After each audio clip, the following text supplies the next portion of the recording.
What's going on, everybody? Good evening, good afternoon, or good morning, depending upon where in this world you are coming at us from. My name is Andrew Jupin. This is On Screen Live. We got a lot to get to today, including box office numbers, some trailer reactions, stuff we've seen in theaters, and debuting a new segment on the program. So we got a lot to get to. Gonna bring in, well, some sexy friends of mine. I just got sexy friends. I don't know what to tell you. I got sexy fucking friends. Sexy friend number one, Steve Zadek. Wow. Oh, all right. Yeah. So we're doing this in ranking? Yeah. order? Oh, definitely. Okay. Ranking. Yeah. Oh, yeah. Start with the prize pig and move on down. Pig indeed. Steve, letting your moniker here, letting us in on what you were getting up to over the weekend. We'll get to that a little later. Mm-hmm. And here we go. Ooh, here's a sexy blonde pig, Eric Siska. Mm-hmm. I want to make bacon with you. Dude, I was well, I don't want to get into telling a story. I'll bring in Chris Cabin first. Here's Chris Cabin. The surprise low-budget hit has nothing to offer but its gimmick. An evil leprechaun, Davis, who terrorizes young people on the farm while searching for his stolen gold. Poorly written and What? Psst, on the air. No. Keep going. Honestly. Hey, look, the Blockbuster Entertainment Movie Guide is quite a read. Wow! It's also, Look at that. quite as book. big as. Let me Infinite guess. Jest. That's your toilet time thing. It's just something to read Not aloud volume. to yourself Yeah. just at any given moment. Like, look, it's this and Ulysses. You do Yeah. that, and it calms the mood. Little tea. It helps the shit happen. Yeah. Exactly. It There you go. eases up the bowel. What was that? No. You were reading? Was that a Hal Ashby movie you were talking about for a second there? Yes, Hal Ashby's the Leprechaun. Got Yeah. it. Okay. Which co-stars Dude. Jennifer Aniston. Mm-mm. That would have been kind of sweet if Hal Ashby directed Leprechaun, man. I don't know what that would look like, but it would definitely be different than the Leprechaun we got. Better movie. Better soundtrack for sure. Oh, yeah, that's actually true. Did you guys have a good weekend?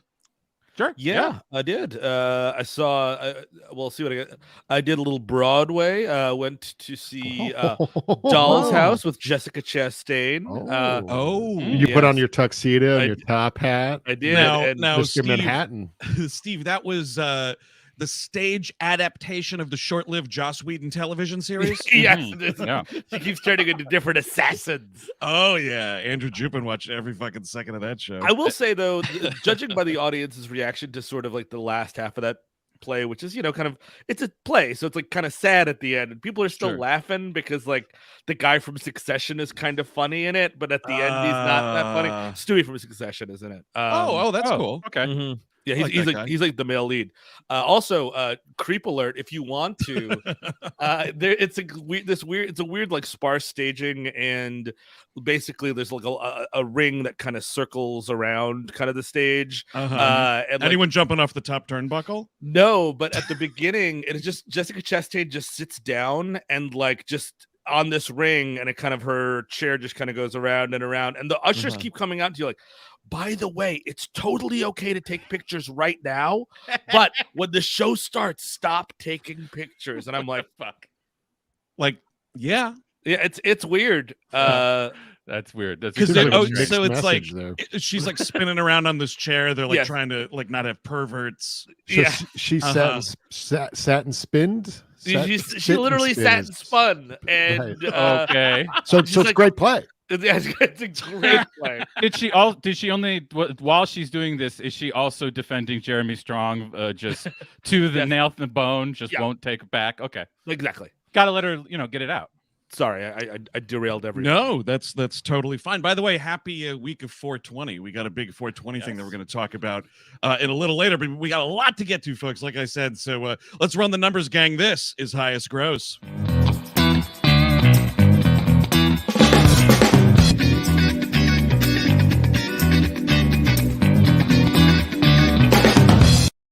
All right, first up, top 5, number 5, Air.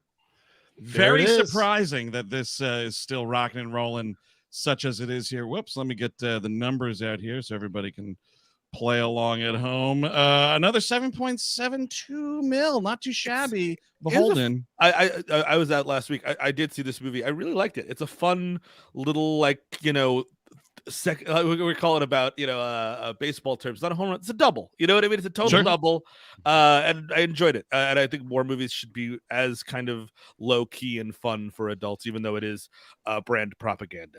That's true. It is propaganda, but guys Sure. talking in rooms. Yes. Well, It's good. it's adult. Like that's the like, and you're only adult. Like, what's your counter program for adult? Is it a Mafia Mama? Yeah, no, Right. seriously. It didn't do so good. So like, yeah, I'm not surprised by this. And people still love Damon and Affleck. I'm sorry, Yep. they're big brands and they work. Yeah. Yep, they do Well, work together. You mentioned Mafia Mama. We should mention how much it bombed at the box office because it was one of our first trailer segments on the show. That's right. Yeah, we were looking. I don't have any graphics for it because it's not in the top 5, but just to let you know, debuted at 8.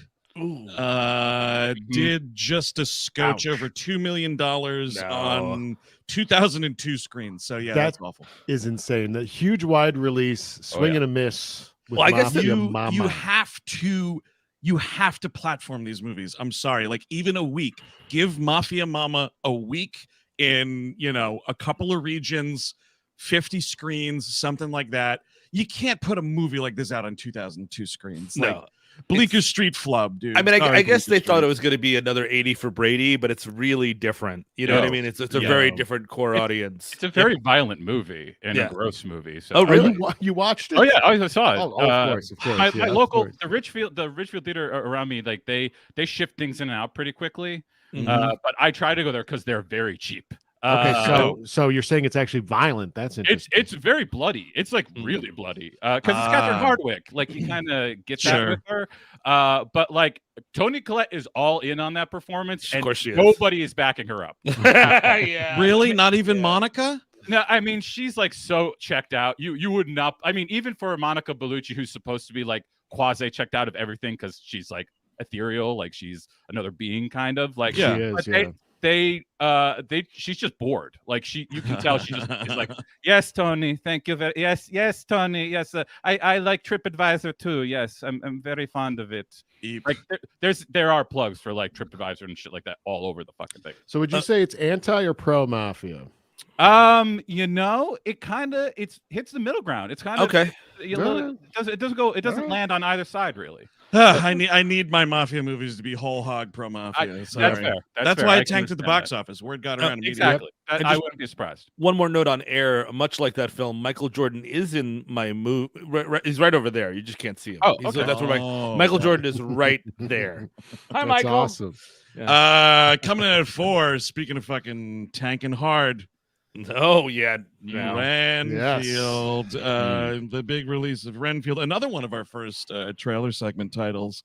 Yeah, we're looking at 7.77, so it just eked out Air, which is not great. That's not a great debut. I mean, John Wick is in the theater. You're going up against the fat dynamo that is Russell Crowe these days, Mhm. and then Super Mario, is going to be there forever. Yeah, I mean, it's tough, and that's what this business is. It's all gambling. No one, at the time they slated this to come out this Friday or last Friday, like no one thought John Wick 4 would be fucking killing it, such as it is. I feel like they maybe should have, but that is the problem. John Wick is specifically the issue because why go see the lighting scheme in Renfield when you can just go see it in John Wick 4? Yeah, that's actually It's fair. the same exact lighting scheme, so why not just go? Well, Yeah, except John Wick actually keeps the lighting scheme consistent throughout. Yeah, I guess so. We'll get to that when we talk about Renfield. You can watch 3 or 4 Renfields in John Wick with the runtime differences because that's a 93-minute movie, which I thought was refreshing. But anyway, Yeah. It was, but in this instance, dude, the 93 minutes cramming in more showtimes did not help. that's true. Because John Wick in at number 3 in its 4th fucking week, another nearly $8 million. Yeah. What do you say? This is a nice little. The box office is really great right now. I mean, you got this chugging along. Mario, irrespective of like what the movie quality is, really chugging along. Yeah. The movies are back. Yes, I mean, well, there was that piece going around that, like, studios are finally admitting, yes, it's probably a good idea to just have theatrical releases again. That's going to be our best model for making money off movies. Who would have fucking guessed? By the way, I like fresh thinking. I like new ideas. That's what I love. I love when they go right for new stuff. All those people that wrote op-eds during the pandemic of like, we're never going back to the movies again. Movie theaters should close. All of them belong on death row. Yeah, you're right. You're right. Line them up and just shoot them in the public square. Eric has the receipts and he's ready to do it. Yeah, absolutely. I was early back to the movies. I went back during Mortal Kombat. Remember? Oh yeah, that's right. You were an early adapter. Wow. Absolutely, oh wow. dude. Okay, good for you. It still sucks that we had all that time out of theaters and I chose to see Spiral as my return. I mean, no one won. I think mine was, I'm almost positive. Well, actually, no, mine was, I saw a film forum, Woman at the Verge of a Nervous Breakdown, like as a retro, but my first real back to the movie was Conjuring 3, which is that ain't it, Chief. Yeah. Hey, speaking of horror movies released in theaters, at number 2, you know him, you love him. The Pope's Exorcist, man, coming in with 9.2 million for a non-franchise horror-y thing. Objection, Your Honor. The Exorcist world is its own franchise at this point. You just put Exorcist on anything, and people are going to go see it. I don't know that that's true, man. No one gives a shit about Exorcist movies. No, exorcism movies, different. Not the grand Peter Blatty classic. No, I meant what you mean. No, but I mean, like, there's always. I guess it's true. I don't know. Wait, wasn't that like part of the movie you saw that you hated, like Let the Devil Pray Away or whatever? Pray for the Devil. Pray for the Devil. There's always Exorcist movies coming out. Well, I guess do you think those did well? That's fair. No, that's the thing, Steve. Just because they're coming out doesn't mean people are watching. What was the last big exorcism movie? The Exorcism of Emily Rose or something? That was a big guy. That Conjurings, technically. Conjurings are exorcist movies. And you got an actual movie, a big movie star. Yes, not to diminish like stuff like The Conjuring. Patrick Wilson's a person too, but he didn't have the career of Russell Crowe. People still love the Crowman. They do. That's fantastic. They absolutely do. This new era of Crowe, like Dad Beer Gut Crowe, I'm loving it, man. And the new segment this week is going to tie into that a little bit. Pretty excited to talk about that. But here we go. Of course, no surprises. Mario, another $87 million. It's on thousands of screens across the country, right? Oh yeah. It added 28 more screens. So there were a couple people out there that were like, "Oh fuck, we didn't play Mario." We are on the verge. By the way, only a 41% drop from its first week. Excellent hold. It's the biggest box office film right now in 2023.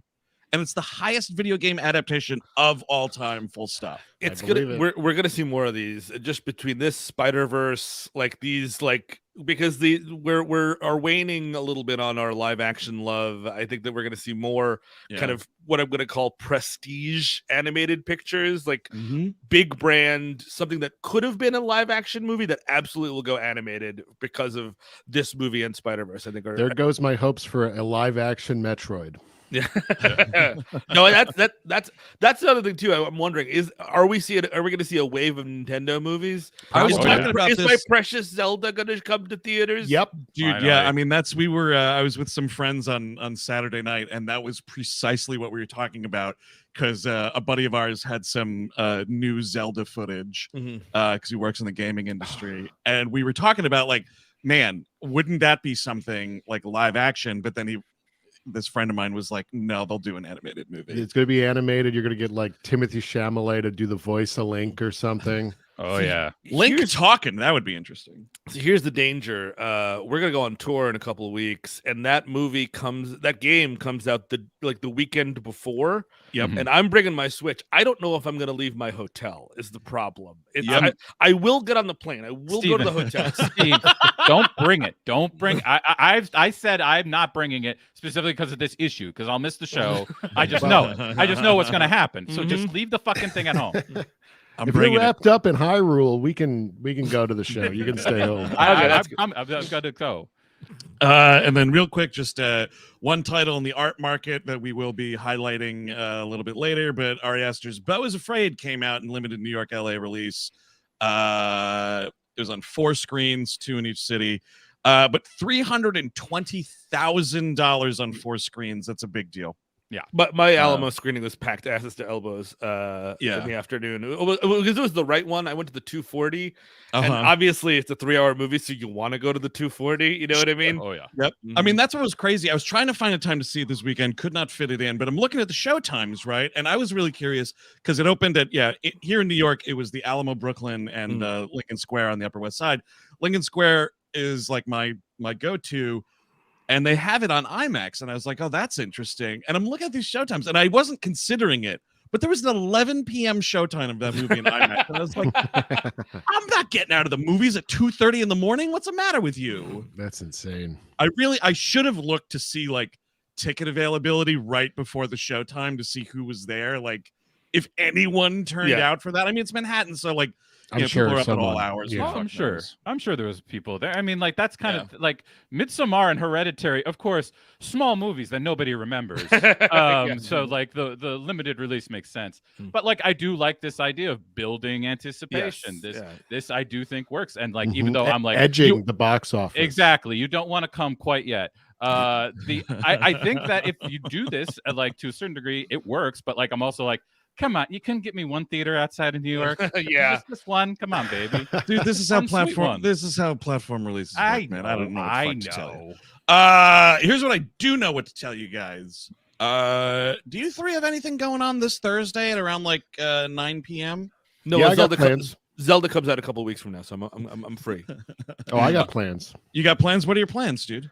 Virtual live show. Oh my God. There it is.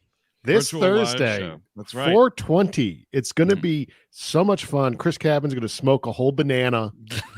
Look, I've been testing it. It doesn't work. It doesn't go. I have to put gas on the fucking banana. I'm not doing that. You have to figure this out. You have to. Maybe you can make a bong out of a banana. Oh, I'm sure you could make a bong out of a banana. No, you need a harder fruit, man. That's why you always do with apples. I'm definitely getting a lot of burnt like a rind in there, and I don't want that. Do apes eat apples? I'm sure. Probably. Yes. Yeah, I would think so. Yeah. All right. You can do it with an apple, but I want you to be holding 2 bananas while you're doing it. I'm not doing that, but I might do the apple. You just want Chris Cabin to be on camera going like this. Yes. I do that in front of you all the time. Why do you care that I do it on screen? For the people. But this is going to be it's just us. A super fun show at 9 p.m. Eastern that we're going to talk about all about King Kong, and then we're going to do a little after party. I might smoke a little bit for the after party. Possibly. Oh, I will. Possibly. Oh, yeah. So you want those after party tickets to see the sin, the actual sin being perpetrated. Yes. Actually, it's legal now where all of us live. So yeah, we're good to go. What a time to be alive. Remember we used to call it like a tall glass of water back in the day because we had jobs and it was illegal. That's right. Now this is the job and it's legal. So you're going to go to moment.co/WeHateMoviesGang, get those tickets, and get the after party too, because that's like we're going to do the show, and the show's like it's a We Hate Movie show. It's going to be anywhere between like 90 minutes to like 105 minutes, and then we're doing a full hour after. Answering cues and all that good stuff. Both will be available for replay for 7 days after, and then that's it, folks. We're not going back to Kong country. It's not coming out again. So if you want to see this show, you want to hang out with us and abide on 420, this is your chance. That's right. Buy them ticks. Buy them ticks. Chris and I will probably be smoking throughout the before, after, during. Yeah. Oh, like a regular episode. Yeah. Got to keep it regular, baby. Speaking of keeping it regular, we got some trailers to get to, and one of them I think speaks to just some of the box office tiredness we've been talking about. But let's check out these trailers in a segment we like to call Trailer Segment.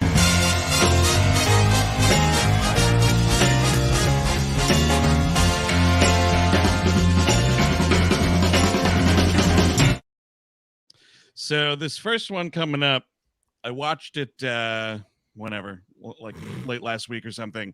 Realized I couldn't give less of a shit if I tried. I mean, I'll probably see it. This is our job. I'll see it. Yeah. But man, the Marvels, I just don't. Let's find. I have not. Truly don't care. I haven't seen the bothered. trailer yet at all, so this is the first neither. reaction that I'm going to be having here. I guess Steve as well. Mm-hmm. Me too. I have all not right. seen this. Oh, okay. So, folks at home, in the episode description for this show, there's links to both trailers we're going to be watching today. So feel free to sync along with us. Here we are with the Marvels. It is from the Marvel Entertainment account, so you know it's the real deal.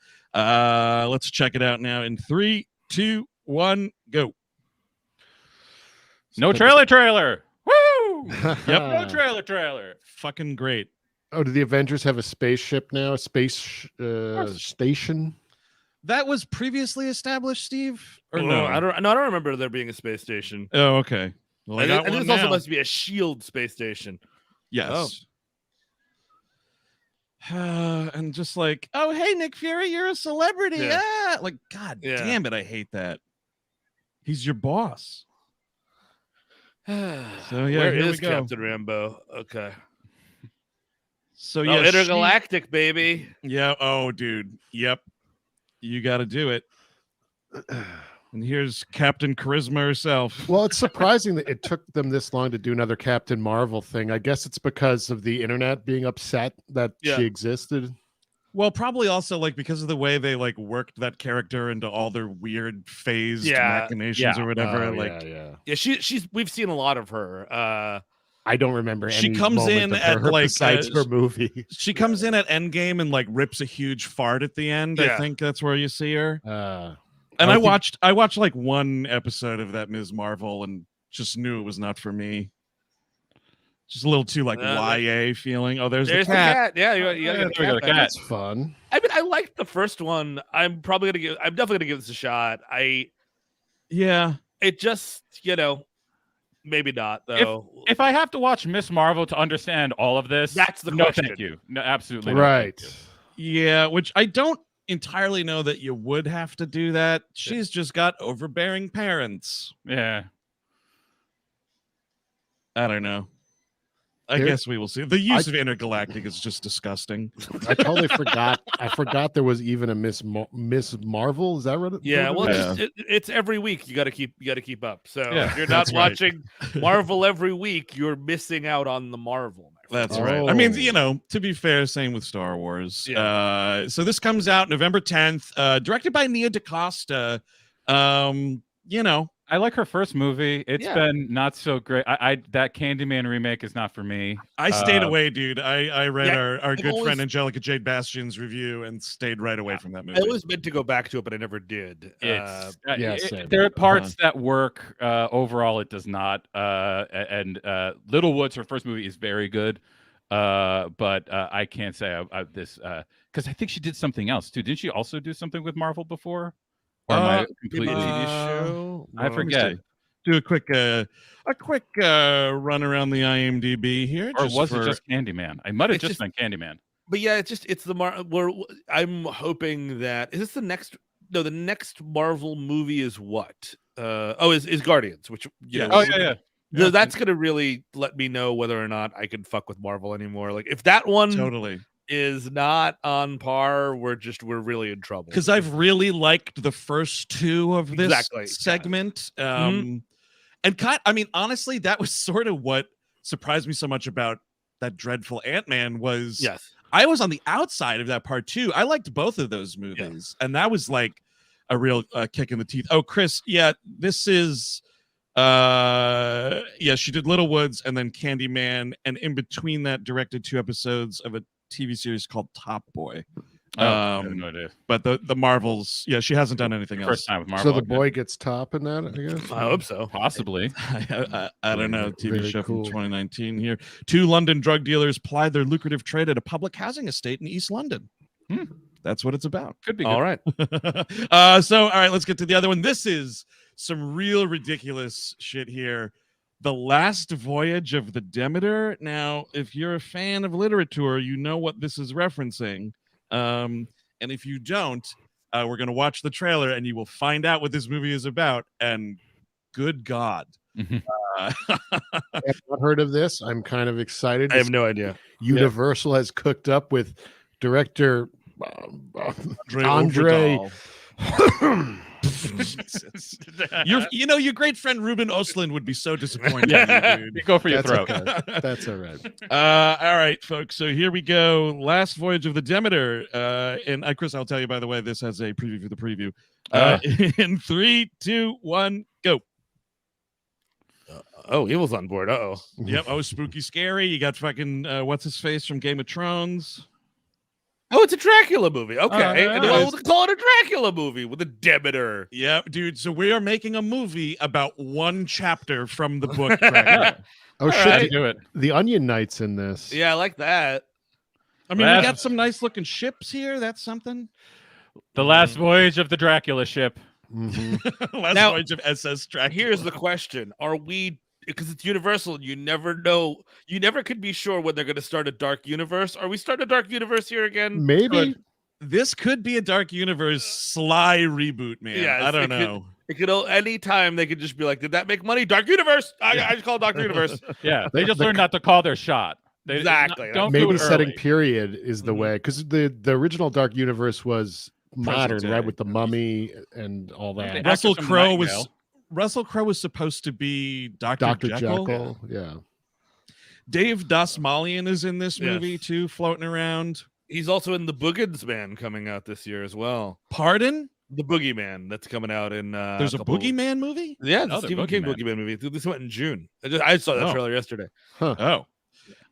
And also Oh, yeah, floating Evil around was here on board. is- Yeah. floating around in the movie is Corey Hawkins, was the dude who played Yeah. Dr. Dre and Straight Outta Oh, yeah. Compton, and I think he's in, And a- In the Heights. And Black a Klansman. bad Tom Hardy clone I just saw Yeah. somewhere. Are we doing full bat Dracula, or are we looking like Well, we they wearing sh- a suit at some point? They What do you showed think? it. They showed him as a big Nosferatu monster kind of thing. Yeah. Well, I could barely see anything in this trailer. I hate Yeah, to break it nothing, to you. nothing. Yeah. I know this is set in the 1800s, but let's turn a fucking light on set, huh? Yeah, no, I've seen the big monster, but is he ever? You think he's going tuxedo at some point? Maybe some of after he these sucks ladies- off a few guys. Yeah, I'll tell you this: totally. there's a dude on the IMDb page that is credited as playing Dracula. A dude named. Oh no! Shut Yeah. up! Yep. No. See. Shut up with the drop. Yeah. The Oh, world shut is a up. vampire, Billy Corgan. The boat is a vampire. The boat is a vampire. Do do do do poo poo. Oh yeah, and you're right, Chris. The woman from Nightingale, which was one of the most difficult watches of all time. Easily one of the most difficult. Brutal fucking movie. See, he's like a bat creature, man. Yeah. Interesting. If you just lost $100, Andrew, because if you came to me and you're like, yo, dude, there's a movie coming out about Dracula's boat ride, I'm like, I bet you $100 you're fucking lying. That's fake, motherfucker. And Dude, I mean, I saw it before Renfield, and I couldn't believe my eyes when I was watching. Well, I believe you because I couldn't see anything, so I couldn't believe it either. But yeah, this is dropping this shit middle of August. This is the dude who did Troll Hunter, and what else were we saying, Cabin? Scary stories to tell in the dark. Which I did not see. GDT produced. Yes, and that and Troll Hunter both have things in them that work. I don't like the movies overall, but the Autopsy of Jane Doe, which he did with Brian Cox and Emile Hirsch, is very good. Good movie. Good movie. Yeah, totally. is it a horror movie? Or Yeah. It's a thriller, like a chamber thriller. Oh, I'd like that. But like with paranormal shit. Yes. They're like involved. cutting open a body. Like, there's monsters in it. Yeah, You're seeing autopsies, dude. Yes, Yeah, that's for sure. That's exactly what's going on. So yeah, I don't know. We'll see We it. will see. My interest isn't not peaked. Well, now between Renfield and now we've got the Dracula boat movie. Like, I just Mhm. feel like, yes, there will be like, Dracula's Tailor coming up. You know what I mean? Sure. Like whatever Totally. little Dracula piece I can get and just explore. Because that's all rights Mhm. free, man. We don't have to pay anybody for shit. But speaking of Dracula's Tailor sounds like a villain in John Wick. You know? Yes. Now you have to go up against Dracula's Tailor. Okay. all right, Jonathan, you have to go see Dracula's Tailor. But speaking of Dracula, let's get into it. Who saw Renfield? Hands down. Okay. 3 out of 4. See Yeah, you guys in Eric. 20 minutes. Eric, I think you may have liked it the most, so let's hear your thoughts, man. I liked it when it veered into total campy action, and I know there's fountains of CG blood, and it's pretty stupid, but I honestly found parts of the movie charming. I think it's you get Cage to do some shit. It's not a great movie. It's a short movie. I was in and out of the theater. I had a few laughs. Yeah. I mean, I'll say I definitely liked it less than you. I think I've actually soured on it more since we were talking about it yesterday. I just am bummed by the notion of like, here's the movie where Cage plays Dracula, and I think he actually does a really good job. And I think Nicholas Holt's actually pretty good as Renfield, but all of the shit with the cops and Awkwafina and this crime family, Dracula teaming up with a shitty, vague crime family is something I had absolutely no interest in. The fact that John Ralphio is your major villain, it's just I was in hell. And I love Ben Schwartz, but it's not very funny guy, very funny guy. It's just not where you want to be. Anchor this movie. Well, like the whole anchor of the movie is you have Nicolas Cage as fucking Dracula finally, and and his relationship with Renfield. Everything else is horseshit. I think the thing is that no one gives a fuck about Nicolas Cage, but people like us. Do you think that's true, really? The movie is not going to be catering to that. I think he's lucky to even be in it. I disagree with that really hard, at least right now, because Pig just gave him a fucking second wind. Like Pig, and what has he done with it? Where's I guess it's this. And this is one of the first things. I just don't think anyone cares about Cage anymore. I love him, and that's why I kind of enjoyed the movie. We're in Camp Cage, though. That's the problem. He's gone full walking at this point with the unbearable likeness of sucking my own cock. That's true. Where we are. Is that he's not just going to make these movies where he goes boogity boogity, and everyone's like, yay. He's also in 5,000 movies that come out every year that no one sees. He was in that Clint Howard Western movie, The Old Way or whatever, which was like fine, but I mean, he's not caging out. And I would actually kind of make the argument he's not caging out in this movie either. Like, this is an actual performance that he's putting together, and he has like a philosophy how Dracula talks and moves. It's an actual thing, and he's good. He's good at it. He is really good. And I will tell you, like, Awkwafina, I thought she was great in The Farewell. That's an excellent movie. She is. She's made me laugh here and there. She's just completely ill-suited for what they're asking of her in this movie. And it's also like her whole storyline is like, I'm the only do-gooder cop in New Orleans, and everybody else is crooked because they all work for Jean Ralphio and Shora Agladashu. And my dad was maybe murdered by crooked cops, and I'm gonna clear his name. Oh, and my sister over here works for the FBI. That's kind of, it's just like, get it all out of the movie. It's a lot. It's a lot. Yeah. I feel like they felt like, okay, we're doing Dracula. We can't just do the story of Dracula again. Right. We're going to modernize it. We're going to set it in the modern world and have this crime element, which I think on paper made sense, but it didn't really come together in the end. Awkwafina is fully in sliding doors mode because Stephanie Sue, she got replaced by Stephanie Sue because of scheduling conflicts for Everything Everywhere, which would have made a huge deal for her career. Awkwafina was supposed to be Stephanie Sue's role and Everything Everywhere. There was scheduling conflicts, maybe because of Shang-Chi or something else. Ooh. And she dropped out, and Stephanie Sue came in, and she got nominated for an Oscar, rightfully. And like that's going to be the sliding door moment for her. Sure, it's a bummer. I thought the sliding door moment for her was when she voiced this MTA subway for a day. Stand clear of the closing doors. She did that for a day? Oh, now I get the joke. Yeah. Well, I mean, Nicholas Hoult is also in that situation. There was just a piece written, I think it was either in the Hollywood Reporter or Variety, where he was talking about how he, like, Tom Cruise was like, I want you to be in Mission Impossible, and it conflicted with he's doing The Great for Hulu. Yeah, and he has to be on that show. He's one of the main characters. And he has been in, and like, I like Nicholas Hoult fine, but like, this is Chris McKay.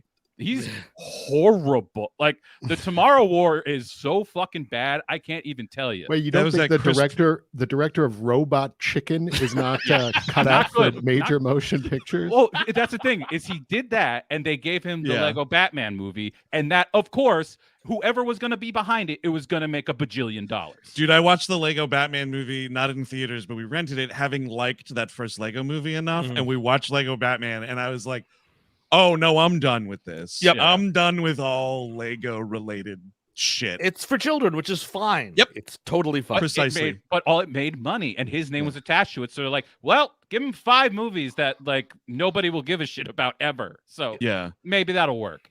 Because what he he did. Oh, he edited. That's interesting. He edited that first Lego movie. Directed the Lego Batman. But it's interesting, and I just want to see who the credit is here, because I'm curious if it's actually him in the edit bay for Renfield, and it looks like that is a no. But there's 3 editors here, and I will say that is another huge slam against Renfield. Oh, yeah. I think it's one of the most horribly edited movies I've seen in a while. Like, really choppy shit, like shots not matching the action. Like, I was really kind of surprised it was that bad. But moving on, Pope's Exorcist. We're loving Russell Crowe and his new era of Crowe, the Russell Sans, I guess. Did anybody see this besides me? No. I did not.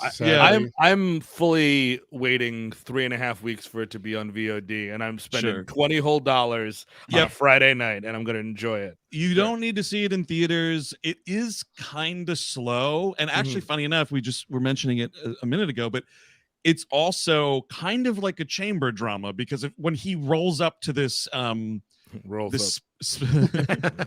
on, the Spanish abbey, they really don't leave the house after that, except to hilariously cut back to Rome, where what's his face, Franco Nero is playing the Pope, and he's like, oh, I'm doing a Pope research. I have to do some Pope research to tell Russell Crowe about the villain, the demon. Oh, and he's like looking through books and stuff, and you're just like, nobody's letting the Pope do this. Like, what? Is Franco Nero looking at books like, oh my good, I cannot believe Kevin Spacey innocent. I cannot believe it be a Franco Nero.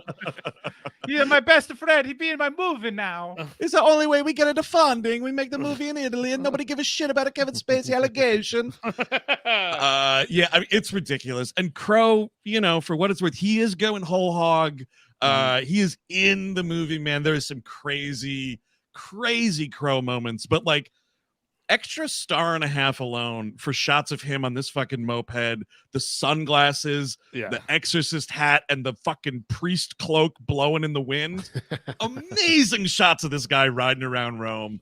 The woman who plays the mother is what's her face from oh Lord, now the last big oh fuck! What? Oh, Dr. Sleep. She plays like the Wendy Torrance in Dr. Sleep. Alex Esso, that's her name. She's been in a bunch of stuff you've seen. She's in Midnight Mass. She was also in. Yes, director of Manor. Samaritan. Yes, yeah, dude. The Sylvester Stallone. I'm a superhero, and I got a twin who's also a superhero. And the fact that they never showed 2 Stallones on the same screen is one of the biggest missed opportunities in fucking the fuck film are we history. doing?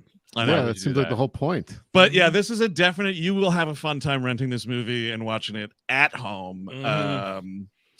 So that's my 2 cents about Pope's Exorcist. I went into it expecting a movie about a Pope's exorcist doing an exorcism. I fucking got it. No complaints there. But so Steve Sadak, I think this was just all you, dude. BEAU Is Afraid. Yeah, I was an East Coast elite, and I got to see this film. Of course. Yeah, no, I really liked it. I can see it is 1,010% not for everybody. It's going to alienate a lot of people that liked Midsommar and liked Hereditary, although I do think there's a lot connected to those things. Like there's like all of the psychology in those movies is on full display in this movie. Like this movie is just basically like a 3-hour anxiety nightmare fever dream, and it's great. It's also really fucking funny. I could get that at home though. Exactly. Well, here's the thing. I live it every day. As a man with anxiety, you were watching this and you're like, that ain't me. That is great. Oh man, that guy's got it rough. That's that's his problem. Exactly. And you're just, you're feeling a little better about yourself. At the end, and it was a packed Alamo screening, and again, like the jokes all hit, and like people are laughing, rightfully so. Again, it's really darkly funny, At the end, though, the guy next to me, who was laughing sometimes, just went, oh, Jesus Christ. And I was like, and I got it. You know what I mean? At the same time, I really liked it, but I do think that there is going to be some Jesus Christs out there. And that's fucking fine. I don't understand this universe, and I do kind of understand this universe where everybody has to be on a team one way or another, and you're either team A24 or you're team Marvel or whatever. And like, if you can't imagine the two things existing in the same fucking movie theater at once, or the team Mario Brothers now. And so you're gonna have to go out of your way to be like, well, this is a fucking disaster. Oh my God, Ari Aster should be fucking killed. It's like, he's probably just gonna like. I don't think this movie's gonna make a ton of money. It'll probably do okay, but I don't think it's. I think it only costs like 50-60 million. You know, who knows advertising budgets if they'll break even or not.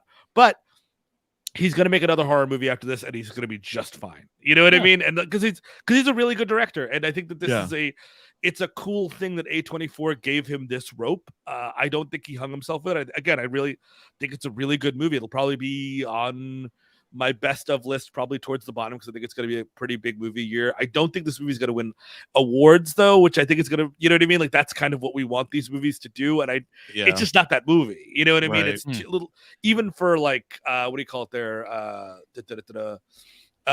Everything Everywhere, you know, and maybe that surprised people too. Maybe this will catch on.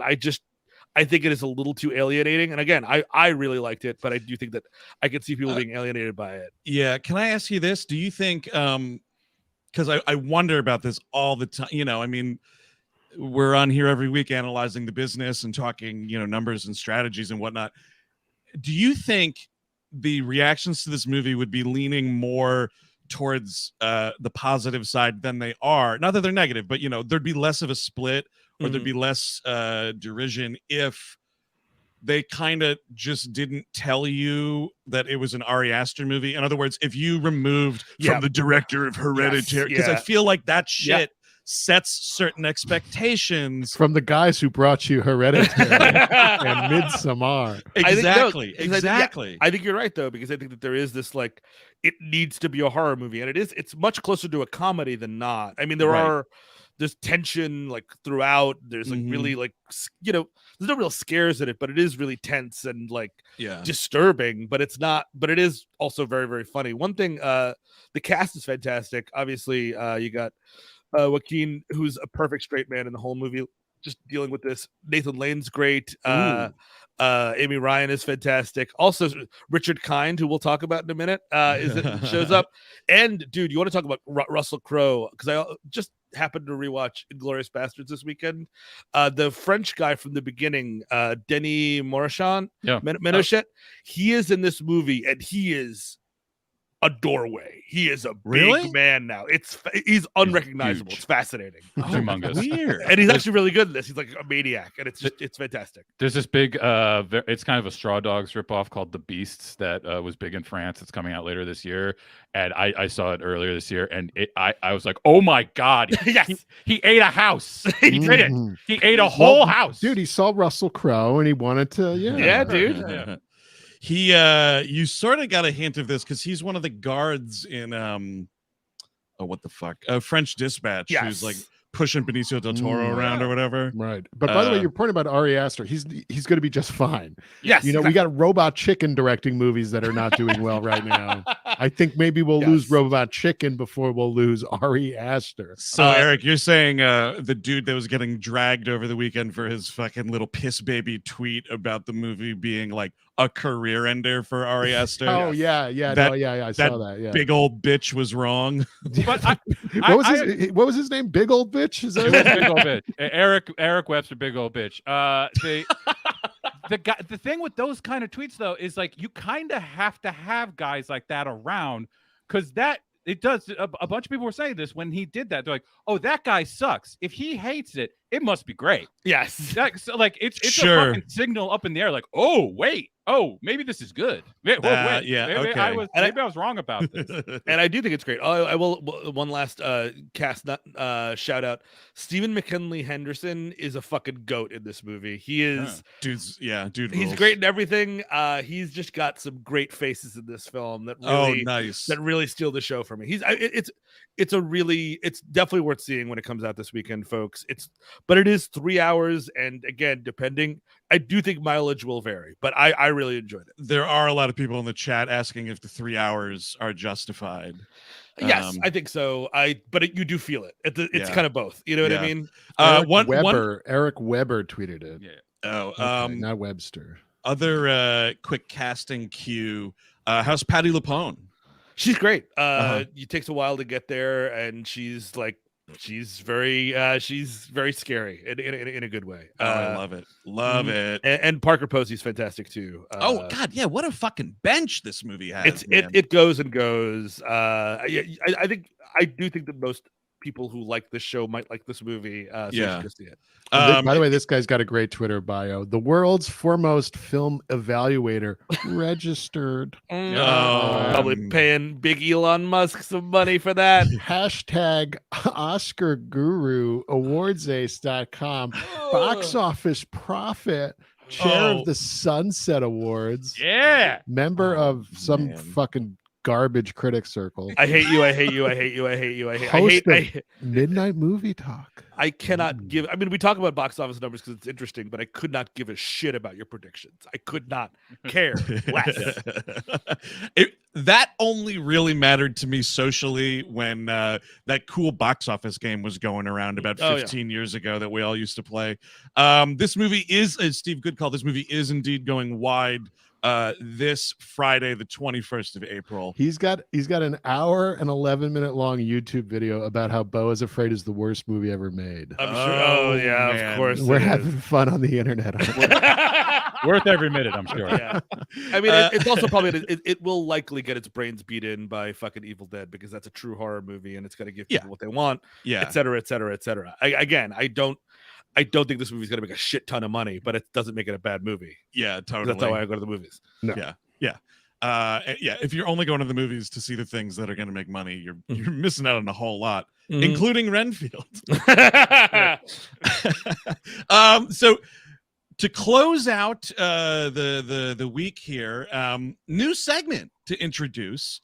We've sort of talked about these kinds of movies here and there. A lot of times, especially now with just how easy it is to, get movies up on streaming platforms, the new direct to DVD, of course, is direct to streaming. And what you find if you're really digging through these like new to rent offerings on like Apple or wherever, you'll notice like big celebrities are making some movies that like nobody ever heard of, is never going to hear of. People like Morgan Freeman fall into this category quite a bit. Secret movies. So I thought, hey, let's highlight some of these, good or bad, in a new segment we're definitely calling Secret Movie.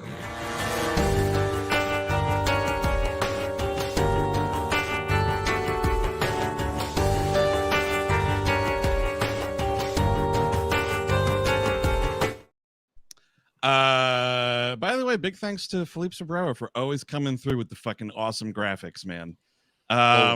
So, dudes, I want to make you hip to this movie because we've been talking about him a lot on this episode already. And folks at home, get ready for Russell Crowe and Poker Face. Now, this is on Peacock in a series, mystery series. Is that right? No, that's the Ryan Johnson created television program. That's the real Poker Face. Yeah, this is the secret Poker Face. This is the secret Poker Face, man. And this is a movie not only starring Russell Crowe, but written, directed, and contributing at least 4 songs to the soundtrack.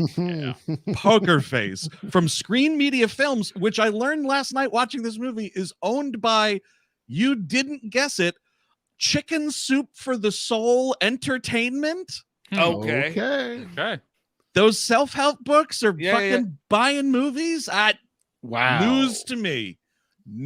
So this movie, you guys, this is a movie where Russell Crowe and RZA are like tech billionaires. Of course. It makes no fucking sense. Russell Crowe is like narrating the beginning, telling you like about the early days where he and RZA, they all loved playing poker, right? And so he and RZA developed the first ever like online poker game configuration or whatever, and somehow turned that same software into surveillance technology and just made a boatload of money. And so Russell Crowe is this guy who it's all filmed in Australia, very beautiful.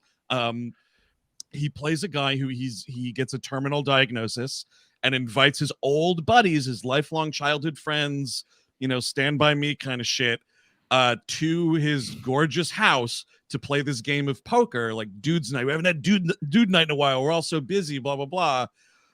And then he poisons all of his friends with like truth serum, because it turns out like what all his friends, like these hardcore like friends of his, aside from RZA, every one of these other dudes has like fucked him over in some way, and he knows about it now. So there's all that going on. And then the brother of one of these buddies is going to Russell Crowe's big rich guy house to do like an art heist.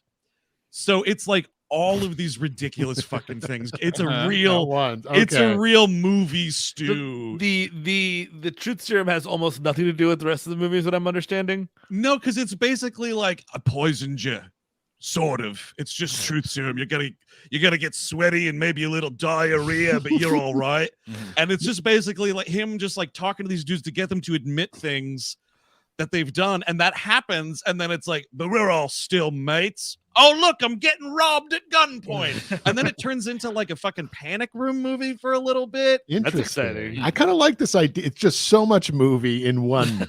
It's a lot of movie for 94 minutes. I was actually pretty surprised. It flew by so fast. I just like, once my biggest critique of the movie, aside of like how outrageous it is it's like 94 minutes. And right when it was really getting going, I put up the little info bar. There was like 15 minutes left of the movie. Wow. And like RZA only gets to the movie in like the last 20 minutes. That's a big fucking problem, because it's like second build. Also, I thought he'd be in it more, because I think they must be friends, right? Because this is now the second movie they acted with each other. Yeah. They were both in The Man with the Iron Fists from 2012. Yes, indeed. Oh, I didn't know Russell Crowe was in that movie. Well, yeah, it's a trade, because RZA directed that, I believe. Oh, yes. Oh, you are correct. There were strangers on a train once many years ago. You be in my bad movie, I'll be in yours. Crisscross. We swap bad movies. But yeah, I mean, you have Crowe in this main role, and then RZA, and then everybody else. It's all Australian actors, and the only other person we would really recognize by name is Liam Hemsworth, of course, the runt of the litter. His character is like supposed to be an alcoholic or something, and they're trying to give him like red booze hound face, but the whole movie, it just looks like he's got a really bad sunburn. And because he's supposed to be childhood friends with Russell Crowe and RZA, who are like in their late 50s, they're definitely putting like age makeup and some bad gray hair on him. Okay, great, awesome. Why he couldn't just be like the younger kid in the group of friends also? Like, dude, they're aging him up. So it's like bad sunburn and bad age makeup. It's fucking hilarious. He's Alfie's younger brother, and then Alfie died. That's how that worked. Now he's just part of the crew. Look, it's just as easy to believe that two teenagers or two like college students were best friends with a baby. It's completely normal. You bring the baby to college and you take care of it in the room with you, and then like you called your best friend. He's my best friend. Drink, baby, drink. Drink, baby, drink. You're like pouring it into it. That's what gives him that skin, that red-ish skin. Oh, yeah. So it's like a $5.99 rental. I would say if you ever pass by it on Tubi TV, where it will certainly live at some point. I like this. It's a secret movie that you could do worse with. So yeah. Again, we're flying in a couple of weeks. I got to get my airplane movies going. This is an airplane movie, because you know what, Steve? You could also very successfely fall asleep for like 20 minutes and it wouldn't matter. It does have like, it's funny because another ingredient, of course, is like it is a poker movie for the first half. So there is a lot of like, we're playing poker. He's ultra rich. So he hires like this dealer played by what's her face, Elsa Pataki, who is married to one of the Hemsworth brothers. I think she's maybe Chris. I think it's Chris Hemsworth's wife. And she's also in like a couple of the Fast and Furious movies. Yeah, she is the biological mother of Little B, I think, if I'm remembering the franchise right. Anyway, so there's a lot going on in Poker Face besides just poker. But I would say watch that TV show on Peacock before. Good show. Very good It show. is a good show, yeah. Yeah, really like it. So that's it, folks. But as always, you know, we got a big ass week here, a lot coming up, starting with tomorrow. April continues on We Hate Movies. We're going back to Eastwood and Clyde country with Any Which Way You Can. Now, I want to show you guys something here. Very proud of this. The latest addition to the old vinyl collection behind me. Check this shit out. Oh, nice. Here we go. You said you're getting this. Ooh, there it is. Oh, yeah. So Yep. handsome with that hat. It's Oh, great. yeah. Yep. It's fucking awesome, dude. Like, he could walk into that ape with that hat on could walk to any country music event or concert. No one of would even. course, They he would looks think like he's a Pearl person. Haggard. Look Yeah, at him. he looks like the average person in one of those shows. You can see that. You can see an ape like that in Miranda Lambert. It doesn't even have to be old-fashioned country. It can be new country too. What's cool is on the back of it, they have pictures. Oh, shit, yep, I see another nice shot of this ape. All of the artists that sing on it too. And the ape does not even wear a hat in the movie. Is that right? I don't believe. I don't We remember. watched I it don't a few know. days ago. The ape No. is hatless. I repeat, hatless. Atlas. Okay. Scandal right there. The ape will be passing directly under the Earth's sun now. But great music, and if you Oh, want to yeah. watch a sleazy like 70s hangout movie where we're trying to get an ape laid, I think it's a pretty good time. Absolutely. And it's a very fun episode, more importantly. That's Yes. also More very importantly, true. listen to the audio. Yes. And then on Thursday, we're going to be dropping what will be the season finale of The Mandalorian half hour, because the season finale of The Mandalorian is airing this Right. week. And if you haven't been listening to our weekly recaps of every single episode of Oh, The yeah. Mandalorian, it's really The Mandalorian hour kind Yeah, of sure. show. Oh, yeah. So Yeah. get on it. It's a lot of fun. We have a good time with that show. Totally. And then Friday, for our top... Thursday night. Oh, don't actually, forget- you're right. You're totally don't forget right. the virtual totally right. live show. We are Yep. talking Peter Jackson's King Kong, and we're going to have a very good time. We're going to go bananas with you, and it's Oh, yeah. 420. You're going to want to hang out with us Totally. on 420. Just hang out with your buddies. Yeah. Yep. I'm your best friend. Oh, yikes. Was that too close? And if you feel uncomfortable about it, I've been paying Chris Cabin to hang out with me for years. He has never showed up pro bono for a birthday party or That's anything like actually- that. Steve, stop joking. It's not funny to do that. Although it did bounce. The last one did bounce. Okay, I'll- So just be. You know, I don't want to talk about it, but Yeah, Just, if you've known Chris Cabin for over 20 years, the only way you can get him to come to your birthday party is like $150 minimum. Yeah. Look, He it's doesn't just- get out of bed for less. we Yep. call it a tax. It's just a tax, a friendship Oh, tax. God, Okay, friendship tax. it's just a small thing I do. And then after that, if you are not aped out, we still have some ape-related content to round out the month, including for our top-tier patrons on Once in a Lifetime. Air Bud Entertainment presents Spy Mate. This is a monkey that is a secret agent. Mhm. Yep.